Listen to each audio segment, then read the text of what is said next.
Hey guys, welcome back to my channel. If this is your first video, hi, I'm Alaina, and this is The Organized Money, where we talk about planning life and managing money. In today's video, we're going to be setting up my budget planner for the month of August. I have already set up my August money goals, so if you missed that, I think I did it as a short.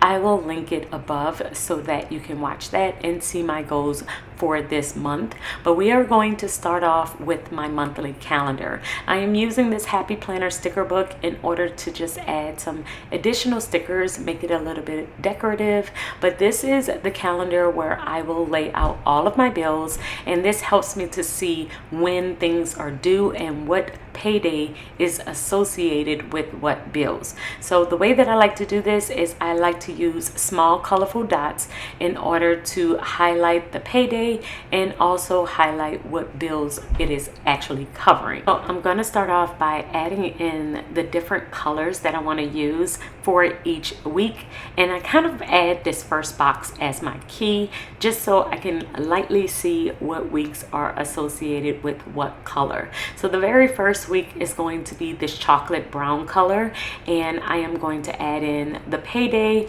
and then also the other bills that need to be paid with that particular payday is going to be the same chocolate brown color, so then that way I can easily see what's associated with what. I am also pulling over my bill tracker because my bill tracker is a list of all of the bills that I need to pay for the month. I will use that to see the bill's due date so that I can add it to my calendar, and then I can make sure that I color code it. Now this month is definitely going to be a month of catching up.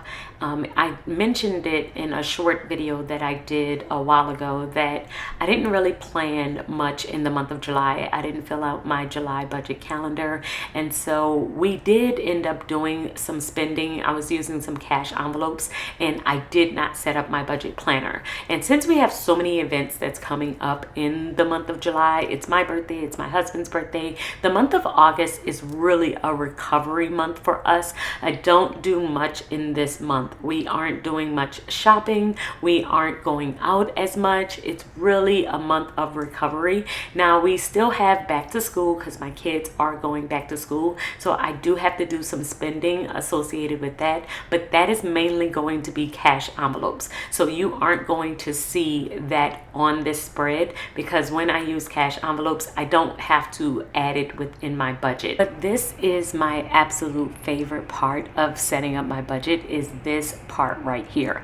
I feel like even if I don't set up all of the weeks and do a paycheck budget every single week, setting up this spread alone has helped me out so much financially because it keeps everything kind of in mind. All of the bills that's coming up, I am able to look at the date and look at any events, life events that are coming up, and I will usually add them to my monthly calendar as well. So this is definitely the number one part of my money routine that I really have to do no matter what, because it helps me to stay on track. So once I have filled this out, we have all of our bills on here. If any life events come up, I will also add them to this calendar just in case I need to budget for that as well. So if we're going out to dinner or we're doing something as a family, I will add it on here as well so that I can make sure I kind of estimate how much those things will cost and I can include them within my weekly budget. The next step in this process is to set up my monthly budget.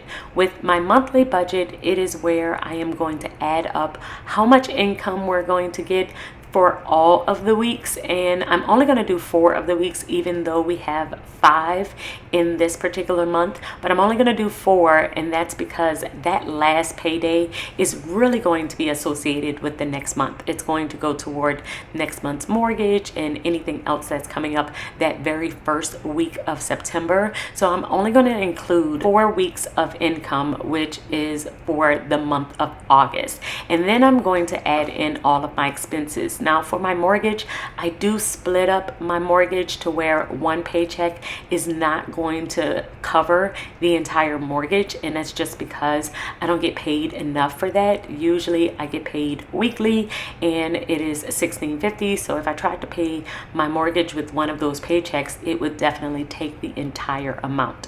So I split that up across multiple weeks. I usually will do 600, 600. Sometimes it's like 400, 500. It just depends on how the weeks kind of flow and what expenses I need to cover.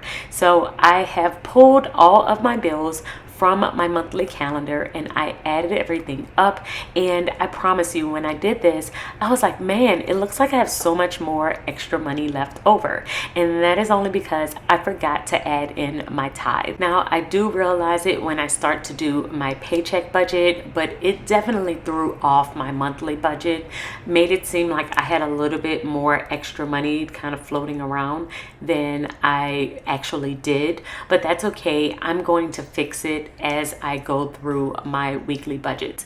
And so I'm setting up all of the bills because I'm pulling them over from my monthly calendar. And the adjustment that I am going to do in order to cover the tithe is take it out of this shopping slash fun number. So you see I have $400 here, but I didn't actually need this much for shopping because, like I said, we're not doing that much in the month of August. We had a lot of fun in the month of July, and so we're going to bring down that number when I get to my weekly budgets in order to make sure that I am able to cover my tithe.